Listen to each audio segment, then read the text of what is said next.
So this is a session, it's going to be all about you, the audience, okay? This is our big audience participation session. But we have got a panel for you to interact with, to disagree with, to criticize, to undermine, to mock. Whatever you want to do, it's up to you. You're leading this session. So I want everybody thinking, what is the question I want to ask? What is the point I want to make? What do I need to say in this audience? We also want to draw on some of the speakers that we had earlier today, because there wasn't enough time, frankly, for audience questions. So I'm going to probably pick at random if anyone's still in here and get them to answer some of the questions. If you would like to answer a question that comes up, put your hand up and answer it, okay? The only rule is be brief. Be respectful of the time of others. Get straight to the point, be concise, okay? I'm Clive Bates. I'm one of the co-moderators of this event. Hi, I'm Sharon Cox. I think some of you know me from last year, some of you don't. I'm a research fellow at London South Bank University Centre for Addictive Behaviours Research. My research, just so you know where I come from, covers smoking in vulnerable and deprived groups. That consists mostly of homeless adults in London. I'm also interested in puffin topography work with reduced harm products, so I think it's important to know how different groups use these products. And I also am doing some work with some colleagues at South Bank on TPD health warning labels and the unintended consequences of and possible alternatives to. We have a distinguished panel. Greg Wilson from Altria, Managing Director of Regulatory Affairs. Kgosi Letlape, who's the sort of leading light of the health and medical establishment in South Africa, former President of South African Medical Association, and a leading light in the World Medical Association. Jeannie Cameron, who is a consultant and sort of strategy and advocacy expert, with a particular specialization in the Framework Convention on Tobacco Control and WHO and the legal order that surrounds that.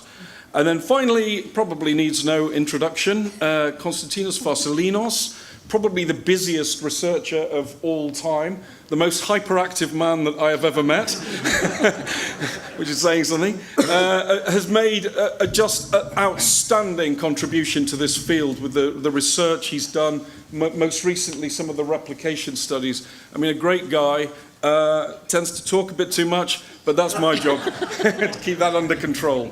Okay, so we're going to just start off, we're going to go through the panel, everyone's going to give a... Can I just add, bearing in mind, I'm one of these people that normally sits there and let everybody else talk. This is your last chance to ask questions for a year. So if you've got any doubts or somebody said something that's vague or irritating, please put your hand up. I want to make sure that, especially those people that don't usually get to ask questions, get to ask their questions, have their doubts answered, and also get to answer some questions, perhaps, yeah? So please don't be shy. We might even pick on people and make them ask questions at random. So put your hand up, because we'll otherwise... You need to have a question ready. The microphones move. Ask, exactly. Okay. So please participate. So we're going to get 5 minutes each, opening sort of introductory remarks from our distinguished panel, and then we'll go into like a structured discussion. So what we're going to do, we're going to cover 3 aspects of the subject matter that we've had in the conference so far. First thing we're going to the theme is rethinking nicotine. So what is it? What is this thing that we're rethinking? What is addiction? What is dependence? Where does pleasure fit? All of that sort of cluster of issues. The second thing we want to discuss is what's the optimum policy framework for managing this as we go forward, okay? And given what we've seen has been done so far, and you probably all know my views on that since it's what I presented on the last 2 GFNs, what are the unintended consequences? What's going wrong? Where are we making mistakes? And then finally, we want to just discuss the politics. Why is this proving so difficult? On the face of it, it should be a really simple issue, but why is it proving so difficult? Why is there so much friction? Why is there so much conflict over these issues? Let's try and get into that and understand what's going on. All of those themes kind of capture the discussion that we've had in the conference over the last 2 days. So anyone who's been a speaker or anyone who's wanted to ask a question and get to it, now's your chance. So, without further ado, 5 minutes from Greg. Great, thank you. Thank you. I appreciate the opportunity to be here. 5 minutes, can you hear me? 5 minutes is a tall order, so I will jump right into it. As I think about where we are from a nicotine perspective, I think we really just need to focus on the tobacco harm reduction opportunity that's right in front of us right now. Certainly from a U.S. perspective, we operate under the authority of the FDA, as you all know. We need look no further than what FDA had to say a little less than a year ago in July of 2017 to understand how that framework is shaping up in the United States. As you know, they announced a comprehensive plan on tobacco and nicotine, and they really made several really, I think, important statements as part of that announcement. So for the very first time, as a leading regulator in the U.S., they acknowledge that it's not the nicotine, but rather the combustion that causes harm from tobacco products. And they also endorsed the continuum of risk, something that we certainly advocated for a long time, and no doubt a number of you advocated for them to adopt as well to inform their regulatory decision making. I think that those were critical aspects of the announcement in 2017. They also really focused on the misperceptions that exist with respect to nicotine. And what they really did with this package that they announced and this plan that they announced was they really put, in my view, nicotine kind of in the center of the plate and changed the dynamic a bit about the conversation in the U.S. with respect to nicotine and drew a divide between combustible versus non-combustible. And they identified that there is a place, there is a role for non-combustible nicotine-containing products. I think that's very important, and it changes the dynamics a bit of the conversation, certainly. And they've laid out this framework that they envision that they will pursue. And they really also talked about a number of other important things as part of that package, including clarity around the pathways to get products into market.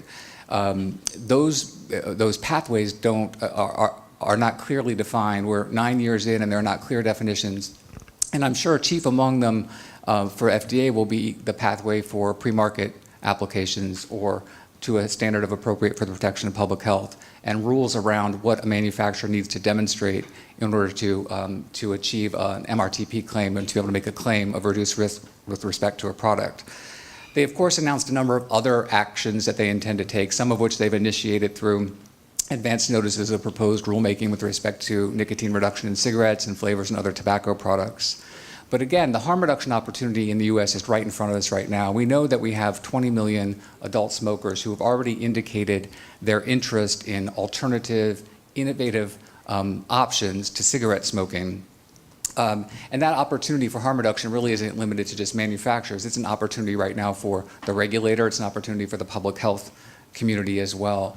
And I think as we think about that kind of framework, one thing that I have heard here for the last couple of days, which I was encouraged by, was that the consumer's in the conversation, and I think that's really critically important. We need to keep the consumer top of mind with respect to these policy actions that are being considered all around the world, but of course in the U.S. specifically. And what I mean by that is consumers need choice. We've heard it here a number of times over the last couple of days. There's not a one-size-fits-all to what kind of non-combustible products may be appealing to different consumers. So we need to think about the consumer's preference and interests and think about choice. The regulatory framework that's begun to emerge post this announcement by FDA last year is one that really is science and evidence-based and needs to be science and evidence-based, whether that's for evaluating a manufacturer's application for a product or evaluating a product standard that the agency may consider as part of its comprehensive plan. And the other aspects of that framework really are understanding the consumer's interests and preferences and what they're really looking for so that we can try to meet that. Really fostering a regulatory and business environment that really encourages the development of reduced risk products.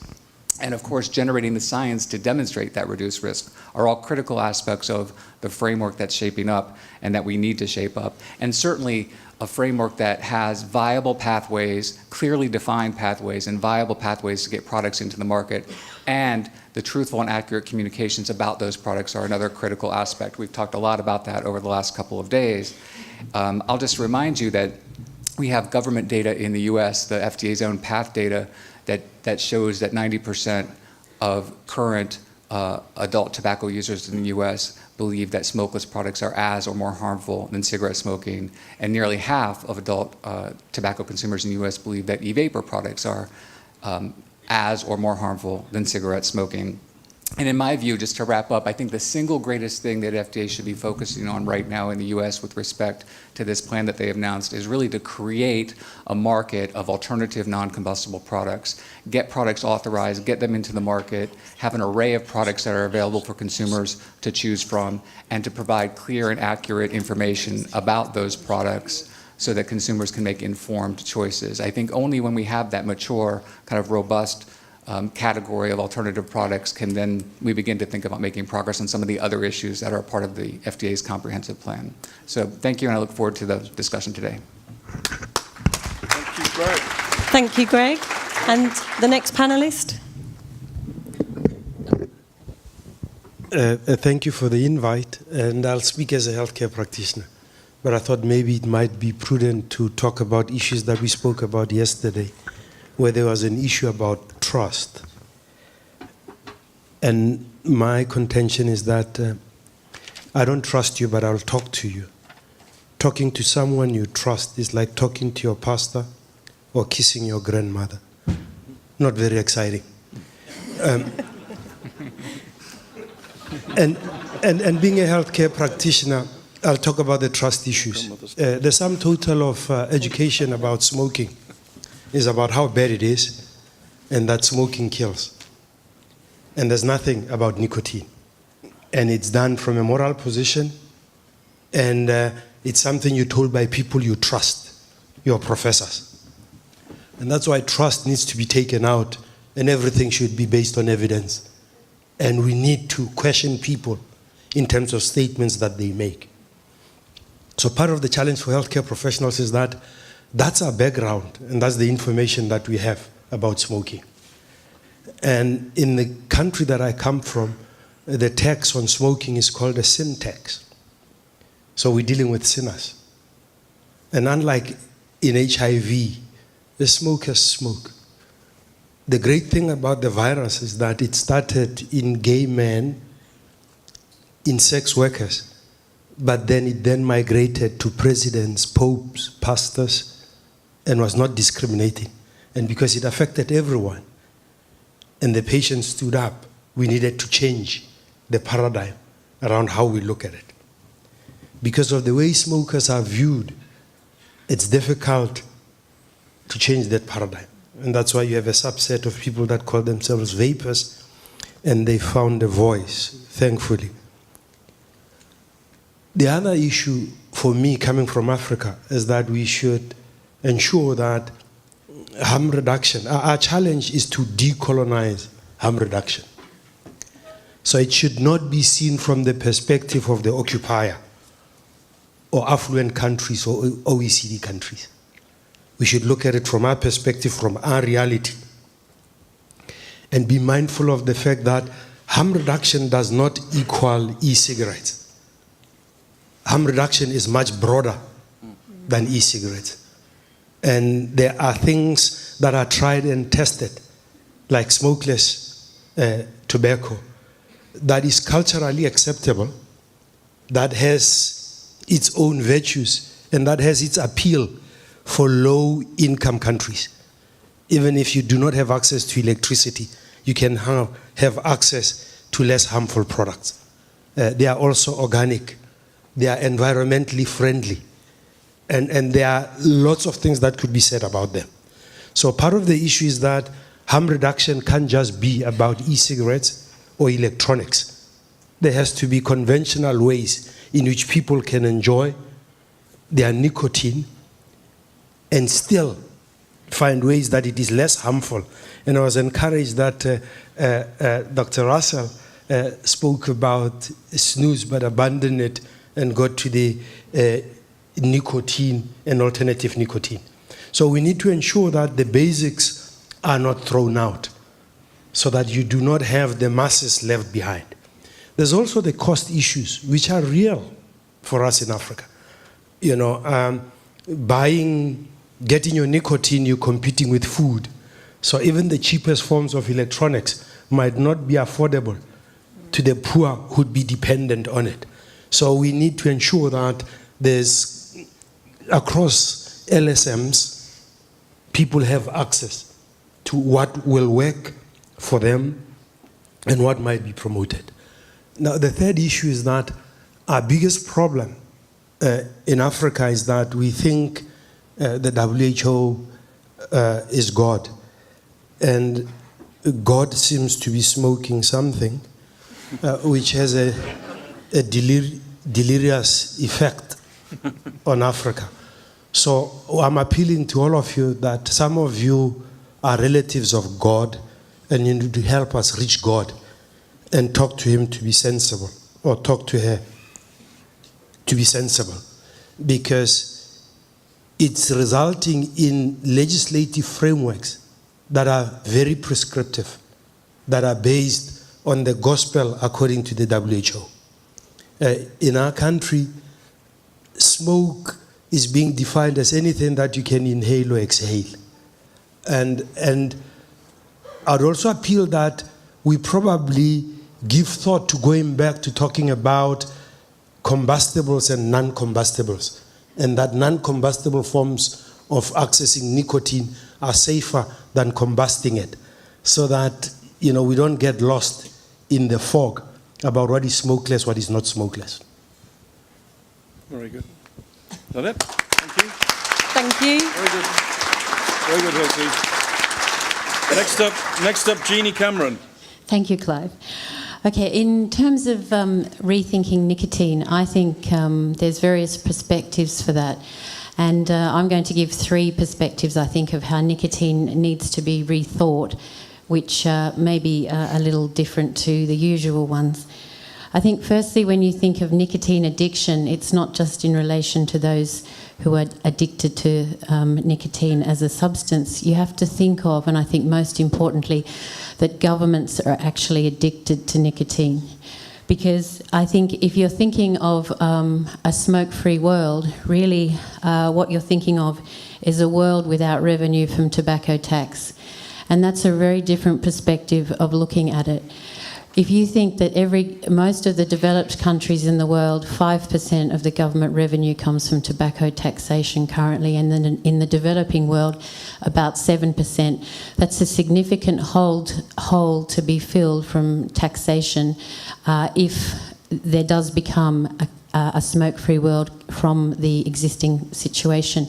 So it's a really important factor, because you think so many governments are dependent on taxation. Think of the Master Settlement Agreement in the US and how the states, now run their education and other things from revenue, and most countries in the world do. So I think I don't know what the answer is, but I think it's an important factor. And I think we need to look at illicit trade in that context as well. The governments already lose globally 40 billion in uncollected excise tax in 1 year, roughly. And so when you put those things together in this context, I think looking at tax policy, and David Sweener and Lynn Kozlowski and others have talked about this, is a really important thing that needs to be factored in how we can find ways when you have a product that you don't wish to tax because you want people to use it because it's less harmful, but at the same time give the governments what they're going to miss out on if that path is followed. There's lots of innovative ways, through R&D and through, clever taxation, but it is a factor. I think, and it's a sovereignty issue as well. Secondly, I think the whole regulatory and policy area and the nomenclature around the issue is really paramount. Scott Balin at the Morven Dialogues a few years ago tried to set up a group to look at the definitions and the words around this. You just spoke, Jose, about smoke. We are all around the world using these terms interchangeably. We're meaning different things. The regulations at the moment, as we heard from Marawa yesterday about in New Zealand, it was definitions that allowed products onto the market that were old, and the world does not have, and I don't necessarily think it should have, any form of model regulation, but at least those of us who are advocating for harm reduction, we need to start using the same words that are carefully chosen to advocate for exactly what we want, so that governments who will be creating regulation don't get mixed up and messed up by all these different interpretations that cause issues of unintended consequence. And I think that Scott Balan is having another one of those in October this year, and I think that will be worthwhile for those that really look at that to try and get what we want, not just sitting back waiting for governments to try and create regulation around this, because unless we actually know what it is that we want, we can't advocate for that. And thirdly, in rethinking nicotine, I think we need to look back at the WHO and human rights and in our advocacy. The FCTC actually has a legal requirement for those governments that are parties to it, which is in excess of 180, I think now, to implement national tobacco control measures. The definition of tobacco control measures includes supply and demand and harm reduction strategies. So effectively, in implementing a tobacco control policy, a government has an obligation to implement harm reduction policies. And in that context, therefore, how we look at nicotine and harm reduction and all of those things need to be built into the way governments do, and they are ignoring that point. Again, from the FCTC, the human rights aspects are well stated but not often used. They call on the International Convention on Civil and Political Rights. I think it is one of the two big 1960s human rights. It says human health and the attainment of it is a human right. There are 3 references in the FCTC itself. Even the WHO Constitution requires that. Indigenous rights are included in that. And we all go on about, and everyone does, Article 5.3, this, that, and the rest. But none of us ever use any of the other articles to our benefit. How many people know about Article 2A? Article 2A is a general obligation, and it says the general obligation of the treaty is the need to take measures to protect all persons from exposure to tobacco smoke. That should be a fairly simple thing. Governments have obligations to do that. So it's up to us to be pushing them to accept their obligation and help them understand that. And I think, David... Oh, okay, sorry, 5 minutes is up. Wrap it up. Oh, okay.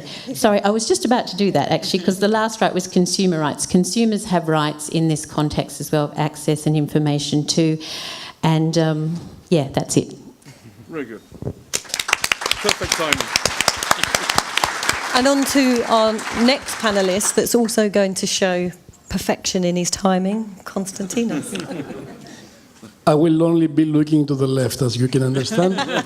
And I'm the only one who has no notes, and that's always a dangerous thing because I will not know when to stop. Anyway, rethinking about nicotine means, I think, just one thing. Accepting that people can use nicotine in a safe form through a safe product, and that it's not really that wrong. I think there is some progress in that aspect, but at the same time, we are very far away from getting there. Yesterday, I was in a conference organized by the European Network on Smoking Prevention in Madrid. It was a truly unique experience and an impressively horrifying experience for me, and I'm not easily impressed. It was a place full of scientists who, in my opinion, I don't want to insult anyone, were not really thinking of what they were saying. And I will give you some examples. People presenting as a major public health hazard the fact that examining 20 vapors from a Mediterranean country, all of the vapors were tested positive for urinary nicotine levels. And that was a huge public health hazard related to accepting the use of nicotine. people were asking to create vaping cessation clinics as if they have solved the problem of smoking, so we don't need smoking cessation clinics, we need vaping cessation clinics. Coming from a country where e-cigarettes are banned, so vaping use is basically an underground habit, and where smoking rates are going up, according to their data. So it was truly a unique but a horrifying at the same time experience, but it answered my question, why so many organizations like the WHO, again I hope they will not feel insulted, the European Commission, the Health Commissioner, are having such unreasonable opinions and approaches to the issue of harm reduction. Because these people present in this conference are the people who are consulting the governments, who are consulting the WHO, and who are consulting the European Commission and the health officials in the European Union. And I understand now why all these organizations have this opinion. So we are far from there. I've heard through my trips all over the world several other very interesting arguments. For example, people don't need nicotine to survive. No person needs nicotine when they are born or during their lifetime. So we cannot accept anyone being addicted or dependent to nicotine. Well, in the same way that no one needs to go and have vacation with the family to survive. No one needs a nice glass of wine to survive. No one needs to eat a nice meal to survive. You can just barely survive with healthy stuff that no one wants to eat. But everyone is doing it. You know, everyone is exposed during the weekends on the risk of getting involved in a traffic accident by using your car while you don't need to use it. You're not going to your work, you're not going to do something, you're just going to have fun with friends or with family. But we do it, and we don't need it to survive. So I think this is the prospect that we need to present when we discuss about nicotine. It's a choice of some people. It doesn't matter if we recommend it or not. We may even tell them that it's not a good idea. But that's very different from depriving these people from using nicotine in a clean form. And that's definitely, in my opinion, unethical, with capital letters, to deprive smokers from an additional option to quit their smoking habit. Thanks. History has been made here and now, exactly 5 minutes from Konstantinos. It was on the second. Give it up, give it up, give it up. Outstanding. That's never happened before, probably never happened again. History. It was absolutely on the second. Well done. Outstanding. I'm gonna just chip in a question just to get through. Let me chip in a question. Okay. Let me chip in a question.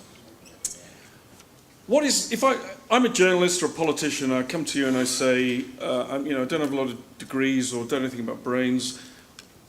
What is nicotine addiction and how bad is it?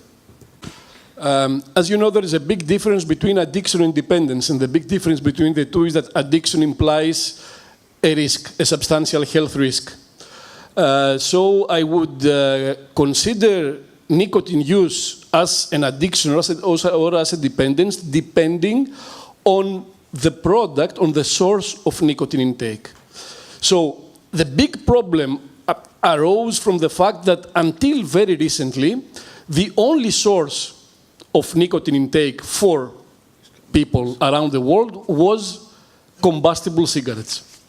And that was really bad for the health, not because of the nicotine, but because of the combustion process and products. And that's why all this perception about nicotine has evolved over decades. Nicotine is bad because it's being obtained through smoking. And that's why it's so hard to change this well-established perception which has become a dogma over time, because now we have products that may sustain nicotine use, but they make the addiction a dependence. And this is something that is not very clear to most of the people. And I think this is something where we should focus on and where we should discuss. Any other views on the panel on that? Anything to add? Well, what I would Then we'll go add to the is audience. that my answer would be that before you even talk about addiction, do you know what nicotine is? And probably take the opportunity to educate them about what nicotine is. Because without that education, you don't have a good base to work on. And that's part of the problem, that people don't even understand what nicotine is, and we need to go back to basics. Okay, so we're going to take some questions. Let's take What's the some first questions. First, Maria. Yeah, I would like to have a go at speaking to that question as well, and that actually was what I was going to. I wrote down what, and you jumped in there, Clive. Okay. So I just want to, I think one thing is it's really, really great that we have we've got people from a wider range of countries now. And in order to stay relevant to all of those countries, we need to start just being aware that of some of the dominant Anglo-Western theories underpinning much of what is talked about, including this, that nicotine is addictive. Excuse my bag. So, yeah, I'm glad you raised that. So I just wanted to say that nicotine is addictive, is a culturally based construct. And it's not necessarily the situation in other cultures that they believe this. So we're largely talking here from, as I said, Anglo-Western theories are underpinning everything, and I think that's what we need to rethink is and be very aware of our theoretical basis. So when people get up and talk and they say, we this and we that, you're not talking for me and my people, you're not necessarily talking for the people in the Philippines or in Japan. So when we're working globally, we need to be much more aware of that. Now, in terms of the addiction construct, just been trying to think, how can I explain this? And Joe tweeted this morning an article about an artifact in a Native American pipe, and they have dated smoking of tobacco back to 3,500 years. And this morning we heard about smoking among European people. You're looking at a tobacco history use of 100 to 200 years. So, I don't mean any offence, but your naive hypotheses about why people use tobacco, you could learn a lot from cultures that have been smoking 350 years, 650 years, 3,500 years. And they don't think of tobacco as addictive. It is not addictive in those cultures. So what is it if it's not addictive? And I think that's what's been lost, which Sarah talks about, which many of the vapors talk about, and we've even talked about in tobacco control. We're forgetting the relationship that is formed. So these cultures have a relationship with tobacco that goes back centuries, and I think we can learn a lot from them. Maria, a brief answer on this, if you would. If Maori culture doesn't think of nicotine and cigarettes as addictive, what does it? What fits in that same place? Well, we're relatively new to tobacco use, so we're not, it's only 180, 200 years. But there are some Aboriginal tribes in Northern Territory who have been smoking 350 years. Definitely, this is not the way they conceive of tobacco. They adopted tobacco, much like you would adopt a child. They've accepted it into the tribe. They have songs, they have dances celebrating their relationship with tobacco. And so you can think most of you probably have a relationship with a cat or a dog or, your local pub, right? That's a relationship. And Sarah talked about the relationship that smoking is people's best friend. We're not talking about some isolated chemical and the effect it has on the body. It's much deeper than that, and those cultures have that.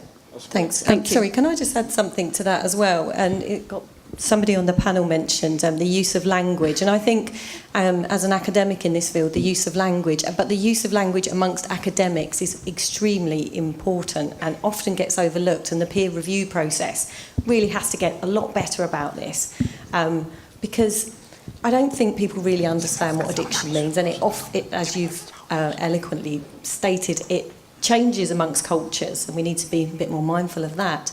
But the difference between addiction and dependence, but also what we call smokers is changing, what we call nicotine users. So I review journals and people send in that they've surveyed college students who smoke, and they class them as having nicotine use disorder. What is that? So we have to clean up the language and how we categorise people. You're vapers, you're a smoker, you're a non-user, whatever. But I just, I mean, I'm sure the academics here are not accepting papers where people talk about nicotine use disorder, but we don't actually have a very good grasp at all on what we're talking about. We borrow things from alcohol research or heroin research, and we just add nicotine onto it. Yeah, it's not the same thing. So I just wanted to add that. Let's go to Martin. Yeah, I'm going to say it's kind of the same thing. I'm an enthusiastic nicotine consumer. Basically, if a product's got nicotine in it, I'll use it. I love the stuff. It struck me, I was on the train here from the airport yesterday, and there was a woman walking along a path next to some high grass, and she blew out a cloud of something. I don't know if it was tobacco smoke or it was vape or whatever, but it seemed to me that the sun was shining, it was the most natural thing in the world. She was enjoying the nicotine that she was taking. Now, it strikes me, we always talk about addiction, and it seems tobacco control have turned it into addiction, so they say, you don't enjoy this thing. I enjoy nicotine. It's an enjoyable substance. They've turned it into addiction so they can get into it and say, no, you don't enjoy it, you're just addicted to it. Now, addiction is not a problem if it's not harmful. So you'll get people in offices joking about saying, I'm addicted to coffee, or I'm addicted to chocolate, and everyone will laugh about it. What's the difference with nicotine if it's not harmful? How can we get back to that idea that it's a pleasurable thing? And why are we tend to be sort of fighting this war against tobacco control on their terms, where they say it's an addiction, and we want to say it's a pleasure? So let's comments from the panel on this. I mean, there's a counter theory is that the pleasure is just the relief of craving and withdrawal. It's basically the removal of the stress of going without. I mean, that's a counter. I don't believe it, but it's a counter theory. Yeah, but there is, and I've spoken to quite a few of you and bored you with this over lunch and snacks. But NIDA is someone nobody talks about at this conference, but they've invested millions and millions of pounds in the brain disease model of substance use and addiction. And it's stigmatising. And Martin, yesterday you were saying, why don't more consumers complain? Why isn't there a regulatory board that they can go to? Well, when you're told you're brain diseased, you lose power, and you don't think that you should be complaining. And people don't tend to listen to people that they deem as brain diseased, and the pleasure that you feel is because you're diseased. Let's go to the panel. Yeah. I think there might be a cultural bias where it looks like those from the north seem convinced that it's a sin to have fun. Because even when they came with their religion to Africa, they told us you have sex to make babies, not to enjoy yourself. And it might be part of the continuum of having difficulty with being happy. And maybe we need to bring all of you to Africa just to be happy. and it might help you Very good, man. to be more accepting to others and what they do to be happy. Don't be jealous, just join. But Jeannie, what's your view on going to Africa?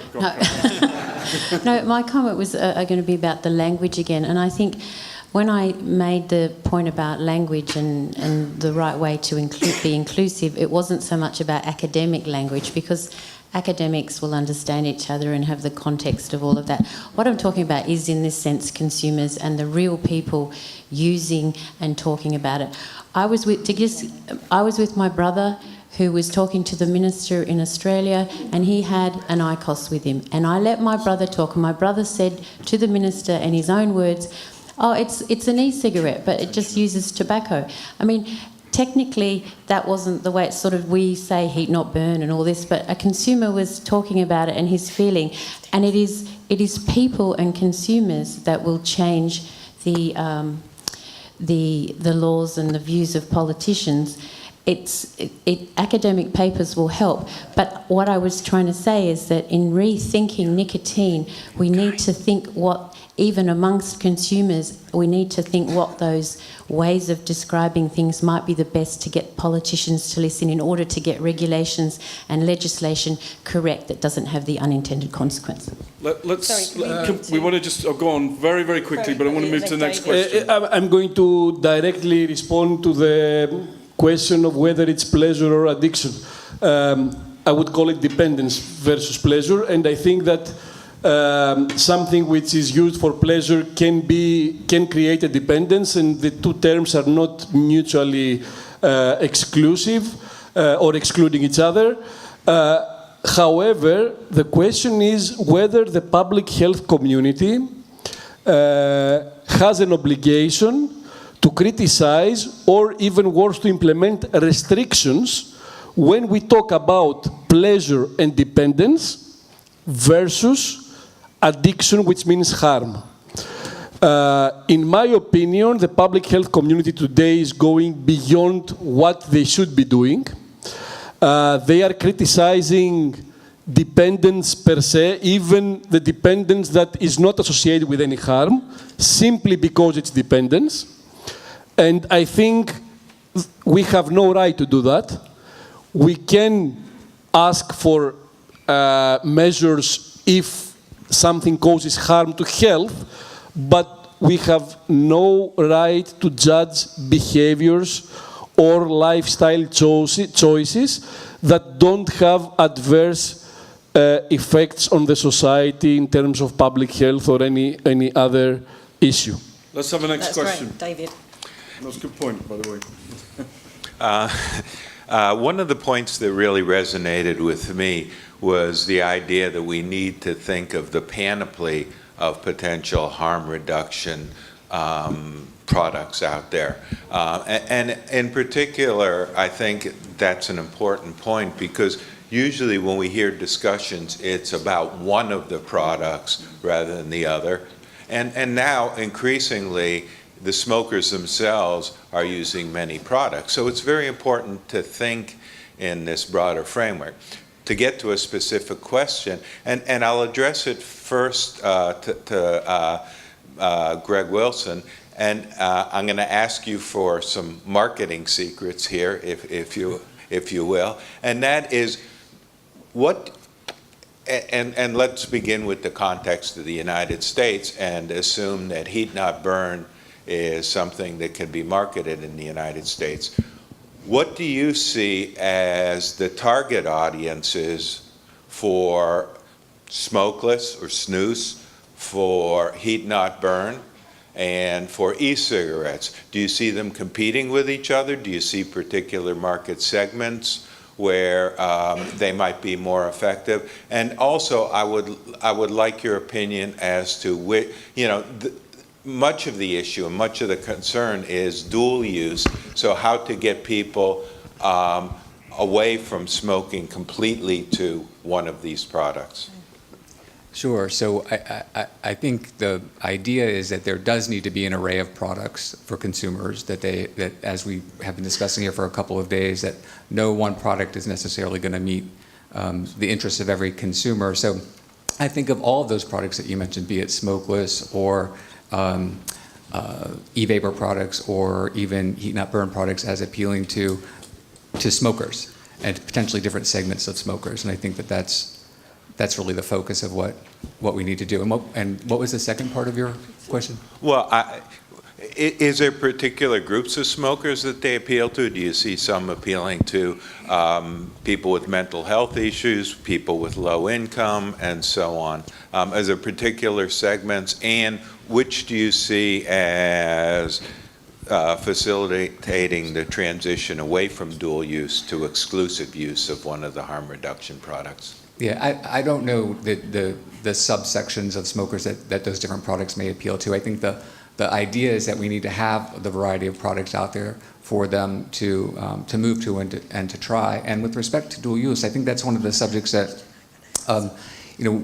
probably there needs to be some more conversation about in terms of most smokers, I imagine, if they're going to make the transition to an alternative product, are going to probably try several different products to find one that satisfies them, and that it's not likely that smokers would just immediately switch to a product, that there's going to be some period of transition by which they are dual using before they make that switch. But if the products are satisfying, and they're permitted to be satisfying and appealing to smokers, I think that increases the chance that they will move to one of those alternative non-combustible type products. Okay, we've got quite a few questions now coming in. So, next question. John, and then Thank you. at the back, he's been waiting. Yeah. John? So my question for the panel is it possible to rethink nicotine and the idea of pleasure and recreation without also rethinking the historic role of the tobacco industry in having been a supplier of that pleasure, as well as the associated problems? And do you think hostility to the industry is a barrier to clearer thinking about recreation and pleasure? Who'd like to start on that? Yeah. Oh, Greg. Greg, why not? Yeah. Industry guy. No, you can start as an industry person. Let's keep the answers nice and short. Yeah, We've got lots of a few questions. coming up, so go for it.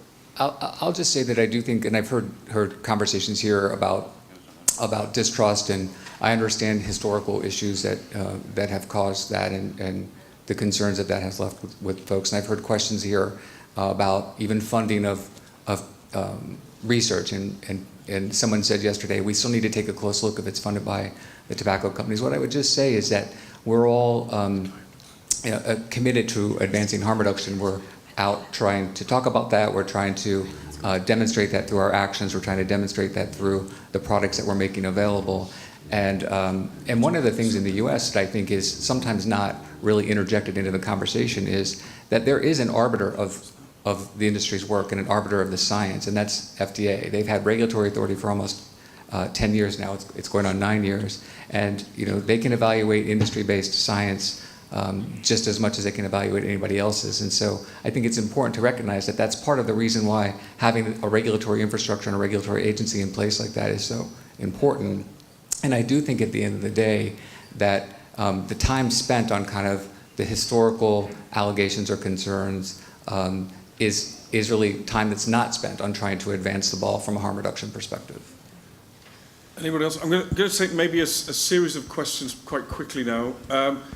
Helen, you've grabbed the mic. Guy at the back. And then Dan. And then over there, and then bloke at the front. Yeah. So if you can make them quick to the point, that would be great. My question is about cannabis. Can we learn anything? And because look at cannabis. I see it. There's many similarities for me. It has been outlawed, junk science. There's medical. We have medical marijuana. We have it for recreation. The whole world is beginning to look at it differently. We've legalized in 8 states. Canada's going to legalize it, and the whole country, Uruguay has. And so, is there something we can learn from that? It went from demonized to now it's seen very differently. And I know within the sort of nicotine community, there are people who say, we don't want to medicalize it for lots of reasons. Then there's people saying we do want to. And so I just want to put that out there, see what people think. Very good. The next question. Gentleman in the back, please.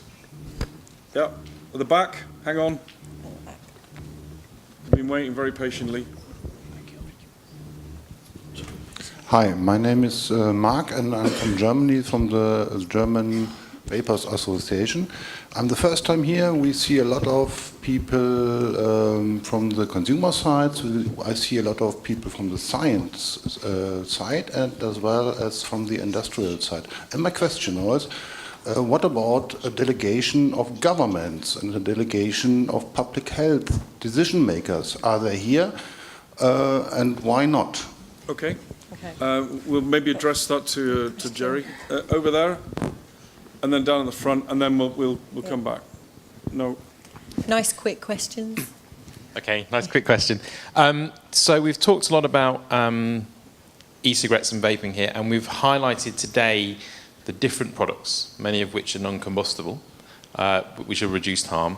So my question is, thinking about the global burden of smoking, what are the challenges and maybe the obligations from each of our stakeholder groups to address the global smoking burden in areas where e-cigarettes are, for the foreseeable future, going to be very difficult to get market penetration from? Yeah, question. All right. Who down there is his turn. Definitely his turn. Okay. Quick question. That's it. And then then we'll do you, and then that's it. I missed anyone. I'm Michael Joseph. First experience for me here in terms of harm reduction and great learning opportunity. What I learned that we are here to reduce the harm.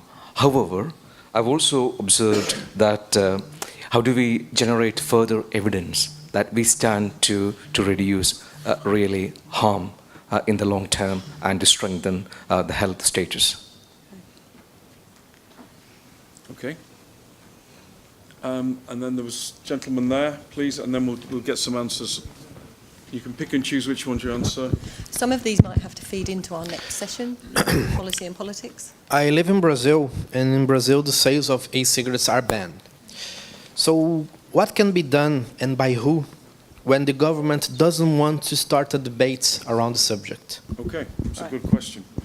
Okay, views on those questions about cannabis, about politics? Yeah.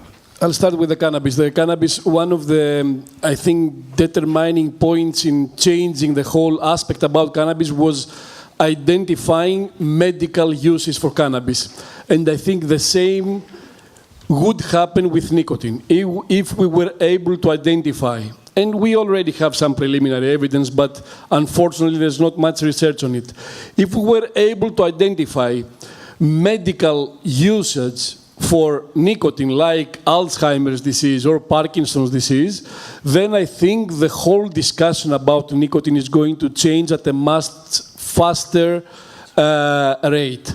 But I think we are far from seeing this because there is no real commercial interest to identify medical usage of nicotine. It's not in the interest of the pharma industry in the same way that it was and it has been and it is even now for cannabis. That's really unfortunate because if to get the money needed to identify such medicinal uses, you need to have people willing to invest because they will have a profit from it. And right now it's really difficult. Going back to research, of course, we will always need more research to mainly accurately quantify the level of risk reduction of these products and, of course, to assess the population effects, which is much more complex because you need to identify use by non-smokers and so on. But this will never stop, We must be able, as healthcare and public health professionals, we must be able to inform the society and the regulators about what is known until now. This endless debate of we don't know enough, we don't have enough evidence, we are not 100% sure. Yes, we will never be 100% sure. We will always look for more evidence and more evidence. But that's not information that smokers deserve or need. Smokers need to know what's happening with me when I smoke compared to what's going to happen with me when I switch to a less harmful alternative. So the debate is between continue smoking and using something else. We need to tell them what we know until now. We don't even need to recommend anything. Just give them a balanced view and let them decide. Let me get an answer on the how do you get things moving in Brazil from Jeannie? Okay, and then we'll do Kgosi and Brazil. One of the things that I find is when you talk about harm reduction to governments that are tobacco growing countries such as Brazil, there's almost like a fear that if you move to e-cigarettes or vaporizing, that it's going to, be a real problem for the economy, which is based on tobacco in many aspects. I found that one of the things that Indonesia, India perhaps, is that you say, look, harm reduction in tobacco is not just e-cigarettes. In fact, there's three sort of major products in the market at the moment. There's the heat not burn, there's Swedish snus, and there's e-cigarettes. So you say to them, 2 of those are coming from tobacco. Don't be afraid to go down this route. You can still have your workers and have everyone, growing tobacco for that purpose. At least it starts to get an interest. And I think in Brazil, that could be the way to start. Once you start going down that track, then, the benefits of e-cigarettes and vaping would come as well. I think in Indonesia just recently, exactly the same situation, and they found that discussion very helpful. So, and just one thing on cannabis, I think I totally agree that cannabis is a future thing and is fantastic in what it can do.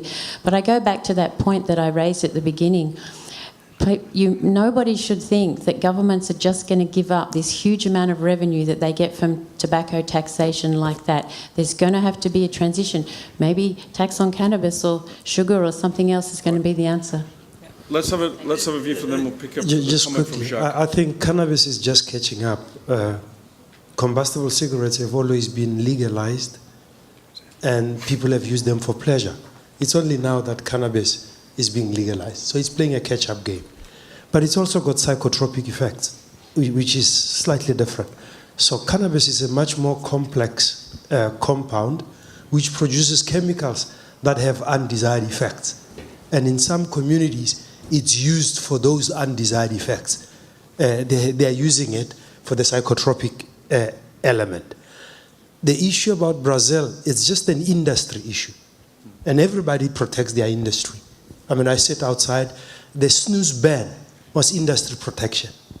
The fact that in the UK, there are harm reduction advocates, but they are one-arm bandits, e-cigarettes only. It's an industry protection mechanism. They're not talking about snus, which has 50 years of epidemiological evidence. So everybody protects, because the issue of addiction is that all of us are addicts.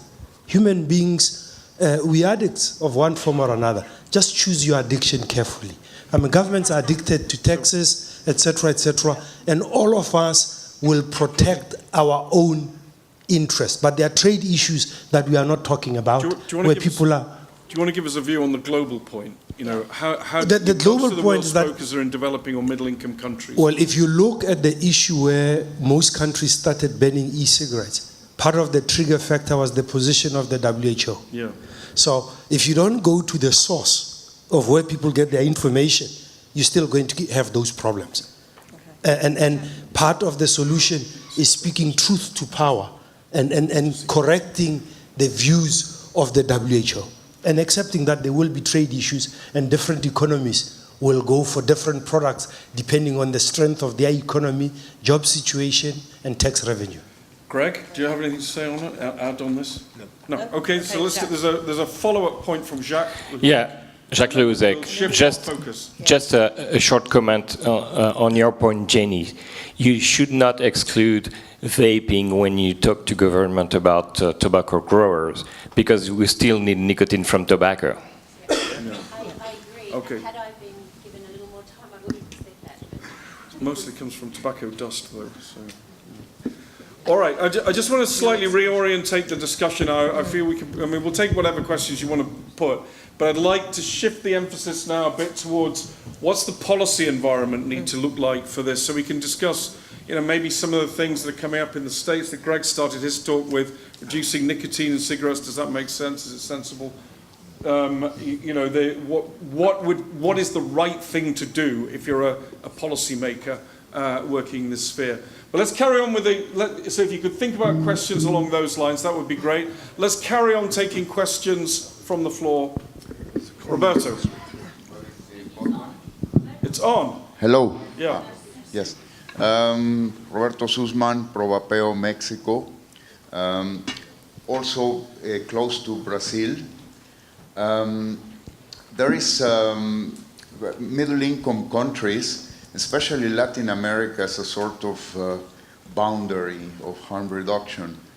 And we really face an upward battle here with the authorities are not listening. It is very hard for us to get any media coverage. We're subjected to media attacks by, and I'll say it openly because the organizations themselves also recognize, Bloomberg, Holy Bloomberg. He's funding these organizations, and these organizations have a very complicated modus vivendi with the our local authorities. I'm not going to say that they are also funded by Bloomberg, they're not. But they have this is for sociological work to understand. The WHO, together with Bloomberg, and our health organizations are very interconnected. And we're really facing an upward struggle here as consumers. And here I would like to ask for help. This is a different problem, for example, for a vaping organization in Europe. For example, in France. If in France somebody, there is some media saying nicotine is worse than heroin, then people in France, they can ask Jacques, and Jacques is an expert. But in Mexico, we are helpless, and in Brazil as well, because I can reply to these medical authorities and say, no, that's not true. But then they will say, who are you? You are just a consumer. Here, this doctor from the university or from the National Institute of Respiratory Diseases is saying that nicotine is like heroin and that vapor is toxic. So this is the expert which will be consulted. So we really need some support from countries that have medical people in the medical profession, because our argument is, it is not me, a consumer, who is saying something. Okay. Can I just ask, maybe, Sarah, if you don't mind, in responding to, I think the NNA have been an example in the UK, the land of vaping enthusiasm, how you started to be involved in creating the advocacy voice and working with agencies like the NCSCT. Well, because I think it's just important. We know what you do now, but how did you start, and maybe how did you defeat Bloomberg? I mean, that's such a huge question. I mean, it was down to the passion of consumers. I came from, we started with a battle with the EU because it suddenly became very apparent that everything was going to be banned. And so suddenly there was this huge resource of vaping enthusiasts who banded together. But our problem was communication, because we were just a rabble on Twitter. So we had to get organised. So we basically set NNA up. But that's not to say that NNA doesn't have problems of communication. So although we work with PHE, we work with NCSCT to help with their courses for using e-cigarettes in cessation, a couple of weeks ago the World Health Organization, and I was really interested in Kgosi's comments on the World Health Organization, blacklisted us. So believe me, South Africa is not alone in not being able to communicate with the World Health Organization. I've been very pleased at this conference to see so much talk about pleasure and the cultural position of tobacco within communities. And I would really like to see this conference in future bring that forward. And I would really like a whole session on the World Health Organization, because I think we underestimate the damage that particular organisation can do to harm reduction. Yeah. Very good. Very good. Right, let's have a comment from here, and then one at the back there, please. The guy next to you. So you, and then you. Yeah, hi, thanks. I'm Ace from Thailand, which evidently became the worst country to live in if you are a vapor, unanimously last night. I kind of agree. We have raised a bit of questions about the policymakers, like Mark just said, and Roberto also mentioned it. It's very difficult for the authority, especially the Ministry of Public Health, to listen to us. We have tried to set a debate, and not for us, some major universities and also major TV channel and major media have set up appointment for open debate. We went, they didn't show up, they turned off their cell phone, they disappeared for 2 days without trace and things like that, which is very difficult. So, okay, right now in this room, we kind of agree that we have a safer solution to nicotine, rethinking nicotine and things like that. And also, smoking is bad, so we need some replacement.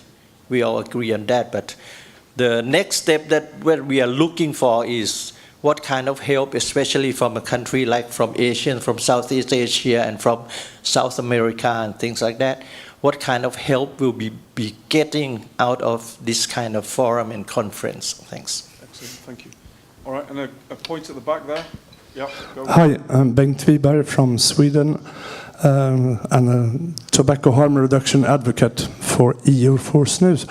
But I am also an MBA, and there's been a lot of talk here about losing out government revenues if people stop smoking. Being an accountant, if there is a credit entered in your books, there is also a debit. So I tried to find out, it took me several hours, the revenues from cigarette tax in Sweden was about 7 billion Swedish krona, 700,000 euros. The cost of smoking-related sicknesses, healthcare cost, and indirect cost for production losses for people getting lung cancer, staying away from job. That is $30.5 billion. So the tax on cigarettes and snus, the tax is actually higher on snus than cigarettes. So transferring from deadly product like smoking to e-cigarettes or snus can still bring in tax revenues, while the debit side of the accounts will dramatically fall. Thank you. Okay, thank you. So we have some comments. Let's get views on tax. Okay. Is it right to tax vaping products for those kind of reasons? Does it bind the government into a more supportive position, or do you simply make it less attractive to switch? What is the appropriate tax regime? And also, if I could just add on to that, bearing in mind the presentations we've had this morning about some of the poorest smokers, we need to keep these products, a viable alternative. So, considering that. One of the main motives for a smoker to switch is price difference. And unfortunately, with the exception of snus, which is a very cheap product to produce in the same way as tobacco cigarettes, all the other harm reduction products like e-cigarettes and heated tobacco products, they are much more expensive to produce by definition because they have electronics, they are much more complicated than a tobacco cigarette or than snus. So it's taxing these products is creating a competitive disadvantage for this product, and it's counterproductive because it is a motivation against making the switch. Snus also. People who are smoking and want to switch to snus, if snus is becoming more expensive than cigarettes, fewer people will make the switch. So the benefit is going to be much less. I think that taxing these products in the same way as tobacco cigarettes, or trying to get back the lost revenue from the reduction in tobacco cigarette sales, is a very dangerous pathway. First of all, it's not really acceptable from a public health standpoint, but even from a financial standpoint, listen, over the last 5 decades, life expectancy has grown by 30 years, and countries have to provide pensions for many more years. Well, they adjusted.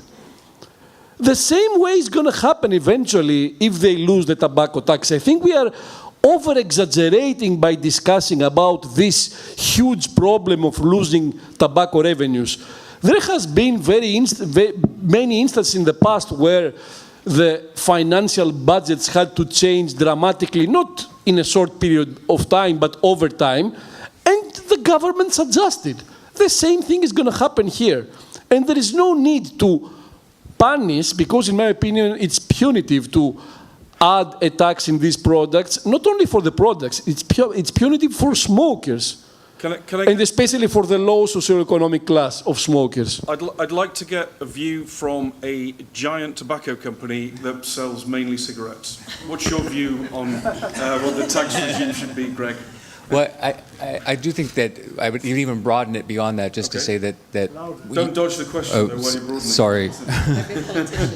I think it's an incredibly complicated issue, right? That there are reasons to want to make sure that that as we're looking at harm-reducing products, that they are that the tax levels there are not disincenting people to move to or try those products. And so, what I was going to say by broadening it was that you asked the question earlier about what's the right policy framework. We've had this example, but I think this speaks to the complete complexity of how to make progress. You also asked a question earlier about why are we not moving as quickly, or what are the reasons that are causing this to take as long as it is. And it's because all of these individual issues, whether it be how to tax these products, or whether it be how to create the viable pathways with clear rules to get there, what data is needed to generate to get to a claim, how do we improve the lack of information and lack of communications that are out there, whether there should be product standards on combustible products. All of those issues have to be considered, whether there should be flavor restrictions when we know that flavors may play a role from a harm reduction perspective, yet there are legitimate concerns from a youth perspective. All of those need to be taken into account and addressed almost at the same time, which is really how the FDA has positioned things as a comprehensive package. And the ability to do any one of those issues is complicated, let alone the idea of doing them all as a complete package. Do you think tax, in addition to sales tax, like an excise duty, should be applied to e-cigarettes? Well, I think ideally we would have low or no taxes on those products to encourage folks to move to them. Let's get views from... Well, I think, Clive, if there's differential harm, there should be differential taxation. But that's the problem. And when you look at what's happening at WHO, people are framing it that e-cigarettes are just as dangerous, if not more dangerous. And because of that, they don't qualify for differential taxation. So the key issue is about getting the WHO to accept harm reduction and to accept the fact that non-combustible products are less harmful than combustion. That will then force the governments to have a differential taxation. In South Africa, smokeless tobacco is not taxed the same as combustible tobacco. So they've always known that. And it's about not losing the argument about the fact that those that are not combusted are less harmful. And the government would then be forced to look at them differentially so that uptake can be improved. Okay, let me... I do have some. I think it's absolutely imperative that price and tax are taken into consideration in this area. Absolutely. Harm-reduced products should have zero tax or be zero rated or have the lowest amount of possible tax at all. The issue that I was raising was not in relation to that. It is that if you are going to... The evidence on this from the scientific side and everything, governments will, they will have to believe that. Where the issue is how they are going to make that transition. And I know, Konstantinos, yes, they do sort of make move over time with most things, but most things are not tobacco. And there's three products generally that have excise tax: alcohol, tobacco, and petroleum. They're the three sin sort of things. And this is where, when government economies are based, many of them, on a huge chunk of that revenue, it's going to have to be replaced by something. It's going to have to come from somewhere else. And even though populations will go up and these sorts of things will happen, I was raising it in the context. It is a very, very important factor for bringing this and bringing about what we want, that we cannot forget in terms of doing it. I think everyone's right on this, but it's the elephant in the room. taxation. Okay, good. Let's have another comment. But people should switch for the health benefits. Yes. Yes. Not for the tax benefits. Ash from New Nicotine Alliance Australia. My question is about, you wanted to favour questions about policy. It's about regulatory capture and how we get those regulatory settings right. How do we ensure that no particular product is favoured? How do we ensure that the safety testing standards aren't so high that current players in the market are excluded at the expense of bigger players? How do we ensure that consumers and retailers are included in that? Really good question. So views there essentially on what does proportionate regulation look like? How do you stop the regulation being so aversive that it bends the entire market out of shape or maybe favours particular companies or particular product lines? Any views on that? Yeah, I think we already have such a regulation. I think the EU regulation, with some disadvantage, of course, is a perfect example of having something reasonable that is sustainable for most, if not all, the current players in the market. It has resulted in a very small reduction in availability. There was a reduction in availability of different products, but not really great. I don't think that it created any problem. There are some drawbacks, some unnecessary restrictions and so on, but it is something that works. It has set some minimum quality standards.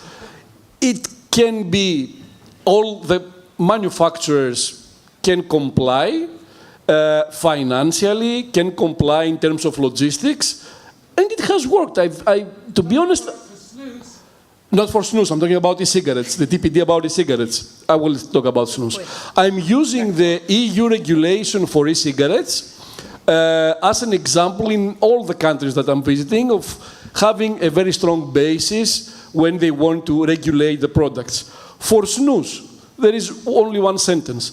I think that the situation in the European Union with snus is one of the biggest public health scandals ever being done for any subject related to health. Okay. It's the only product with so much long-term epidemiological human data that they continuously deny to accept.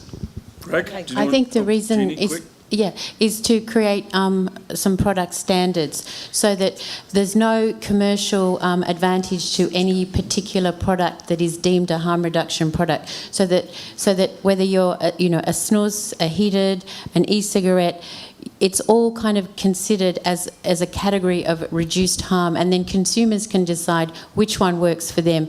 I just think it's really important to have standards so that you don't have, only e-cigarettes are allowed, or and snus is banned, or only heated tobacco is allowed. These sorts of things have to not emerge into regulatory models. That has to be consumers decide what works for them. So I think to avoid regulatory capture, product standards or categories that are as broad as possible at the first instance. Okay. The regulator, Greg, let's let Greg go first and then you can finish. The regulator must just create minimum standards. Okay. That then makes it a level playing field. And I think they should be able to identify where is the value to the consumer. When we do this regulation, where is the value to the consumer? And a lot of the EU directive basically fails that test because it's either pointless or harmfully intrusive. Anyway, Greg, over to you. Yeah, I was just going to say, I thought you asked a very good question. Somebody made the point earlier that there's a good array of stakeholders that are here in the room. You mentioned a few others that need to have input into the process. Speaking from a U.S. regulatory perspective, I'm sure it's analogous to other countries as well. We have a very deliberative regulatory policy-making process, and I think we just need to encourage as many different stakeholder groups as possible to really avail themselves of every opportunity along those processes to provide their perspective and make sure that they're explaining how a particular proposal would impact them, and really getting that information in for the record and in for consideration in order to get a balanced set of regulations at the end of the day. Okay. So we'll take some more questions. Charlie, a quick one from Charlie. Since he's got the mic, and then we'll come down. Are we spending too much time? Are we spending too much time blaming others? Is it time for a bit of introspection and self-analysis? Hear, hear. Yeah. Okay. In what sense are we to blame, Charlie? What's your point? Well, I could talk for a very long time, but information. What information is being provided? What does working together truly mean? Okay. Okay, next questions? Point down just here. Do you want to speak? And then Stick your hand up or he won't be able to see you. Alex wanted to put your hand right up. Alex, Louise? So, thank you. Quick points. Quick yes, I'm very brief. My name is Ernst Kromm and I'm from Austria.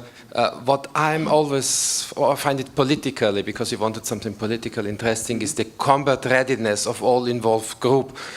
When we look at the producers, we look at the activists. Also in this group, we have people with fire in their eyes when they're talking about e-cigarettes, saying every else is NRT is for nothing. Could you comment on this? I think it does not. We have such a huge cigarette market, and I guess there is a share for everyone. Okay, let's take that as a point, and then we'll go to Alex and Louise. Yeah. Louise had her hand up. The people that haven't, we're coming into the last few minutes, the people that haven't asked questions. No. There's lots of questions over there. Okay, sorry. Right, quick points. You've already made one. No, Alex. We said Alex first. No. Okay, say it again. Just come on. Since WHO is so important on all subjects we're discussing here, there is a representative of the institution here, and if it's not, were they invited? If they were, why they didn't came? Okay. Jerry, we had a question earlier. Who's?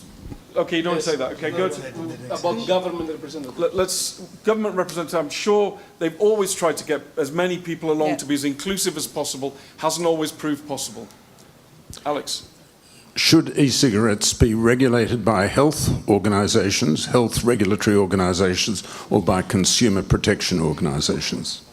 Okay. Where's the mics? So Louise had a question, and this gentleman over here has had his arm really high for a really long time. So Louise, can you keep your hand up so they can see you? Guys, come on. There's one question here. With Charlie Perrault from French Federation, Professional Federation, FIVAP.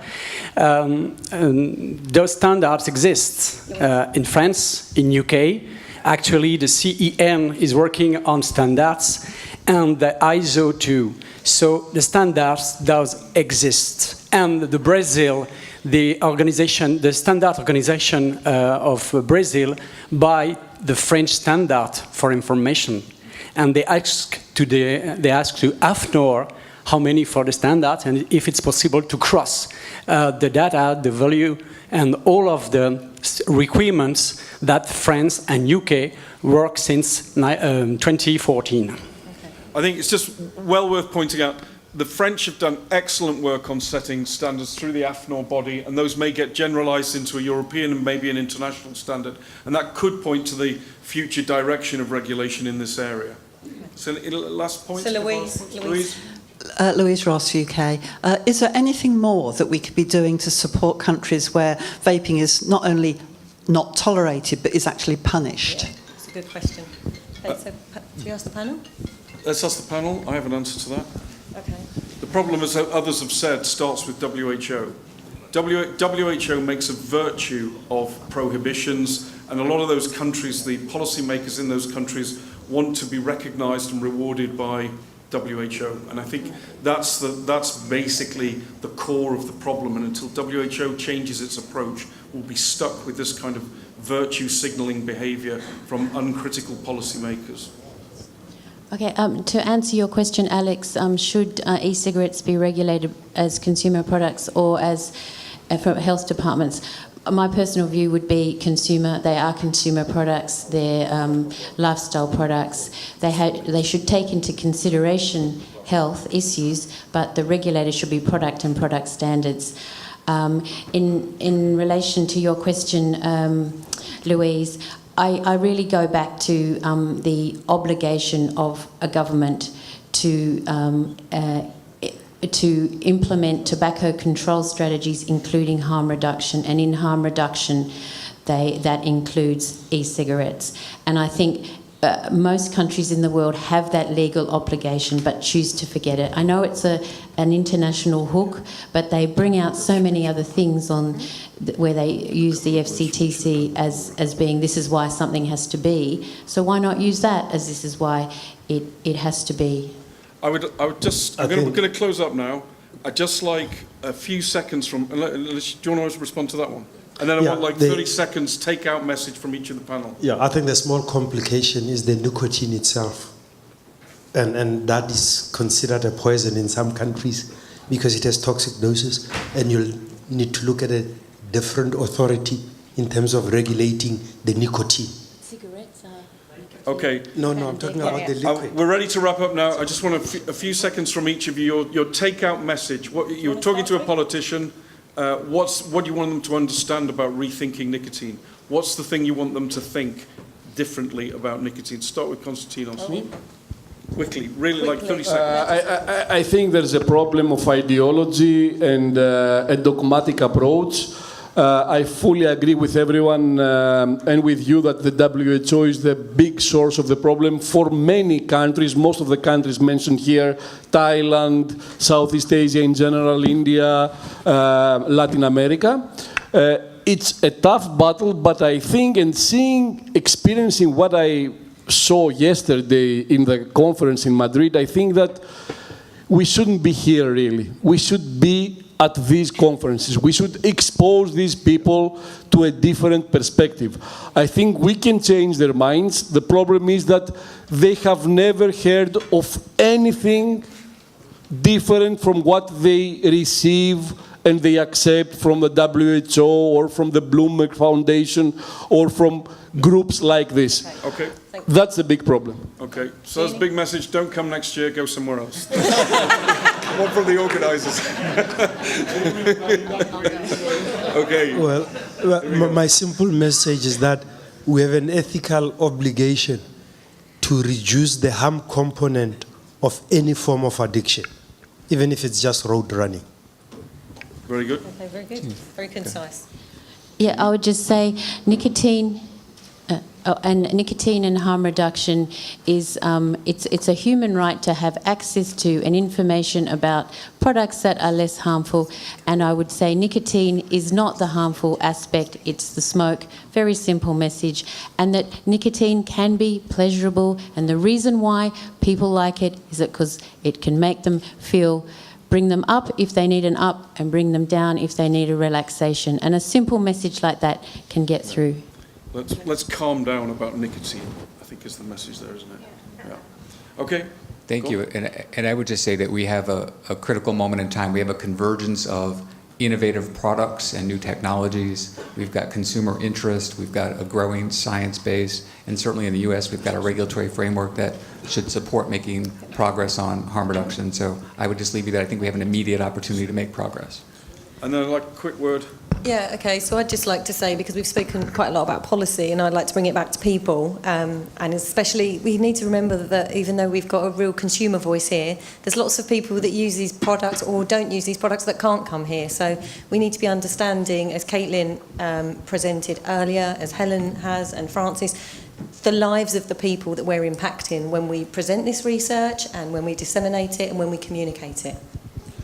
And I'd like to finish by thanking you all for the conversation this afternoon, the great questions and remarks, for everybody keeping it brief and concise. I think it was a really useful discussion. So with that, I'm going to close off this session. Thank you all very much. Give yourselves a big round of applause. It was a good time there.